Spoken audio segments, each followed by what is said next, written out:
Based on all the footage that I've seen for Final Fantasy 15, I've been pretty stoked to play the demo. How about you? Yeah, this looks awesome. Hey guys, I'm Pamela Horton, Playboy's gamer next door, joined by Mike Rougeau, who is Playboy's gaming editor. Hello. And we have both been pretty stoked to play Final Fantasy 15. Who isn't? And when I found out that they were showcasing a demo, I was pretty excited. So naturally, I of course love Carbuncle, so I was pretty excited to see that Carbuncle was featured on this demo. And as you may have heard in the last demo they released, people complained about gameplay being too overcomplicated, the battle system being too complex. So the director decided that they were going to take that feedback into mind and change it a little bit. So I figured this demo would showcase how they changed the gameplay. Starts out with Carbuncle giving you a phone. Here's the fun part. In this demo, Carbuncle is communicating to you via text message. That's normal. Yeah, that's fairly normal. But what you don't know is this entire demo has nothing to do with the game itself.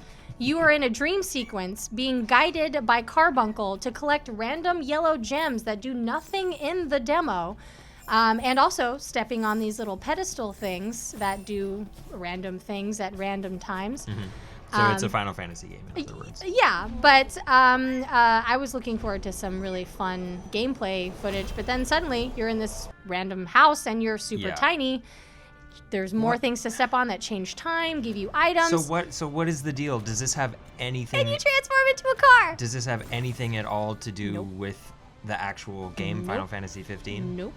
So they must have had like teams of people working on this for a long time, because it's like pretty involved and has all its own assets, it seems like. Yep, and you can transform into like a crocolisk, a giant giraffe with antlers. What in the fuck? I know. This is, I mean, I was looking forward to some like contingent gameplay, but there is you equip a toy sword and a squeaky hammer and have at it. And when they were saying that they wanted to make gameplay a little bit more simplistic, I think that they took this way out of Seems like hand. they nailed it. Yeah, oh yeah, they nailed it right on the head with a tiny toy hammer. So I didn't play this because I knew that we were going to do this video and I wanted to look at it with fresh eyes, but suddenly a lot of jokes that I've been seeing on Twitter make sense. Yep, and emojis. You get emojis from Carbuncle as you're adventuring.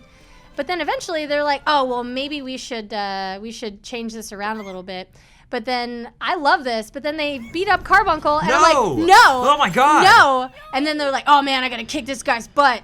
And then Carbuncle's like, no, I love you, I'll protect you. And you're like, no, Carbuncle. Okay, I love where this is going. I love it, and then suddenly you're like, I'm not afraid anymore.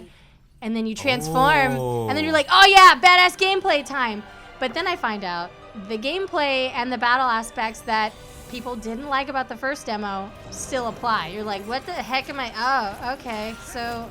So this is just the same as the first demo? Yes, the very first demo it's not as guided either. You're just kind of thrown into it. There's still those little dials that you step on. You have this final battle, and you randomly get fireworks and fireballs, which is actually the easiest way to kill this guy. So I didn't see like any tutorials or anything pop up. Did they tell you? So it's like not every single one of the things that you can do is listed for you on the side. And then once you beat that guy, you transform back into a kid. And then he's like, oh, okay, you were dreaming. The safest place that you feel is in your dad's car. And then you get into your dad's car and you wake up and say goodbye to Carbuncle. Oh my god, whatever. You know what? I still love Carbuncle. I know. That's probably the one thing I took away from this, was that Carbuncle is the cutest, and if he wants to text me, he can anytime. Thank you very much for joining us, guys. Make sure to click like and subscribe. Follow Mike Rougeau at Rogue Cheddar and Pamela Horton 13. See you guys next time. Amelia, you're shooting arrows into nothingness. You guys, if it's not taking hits from us, it's a Dodge Ram.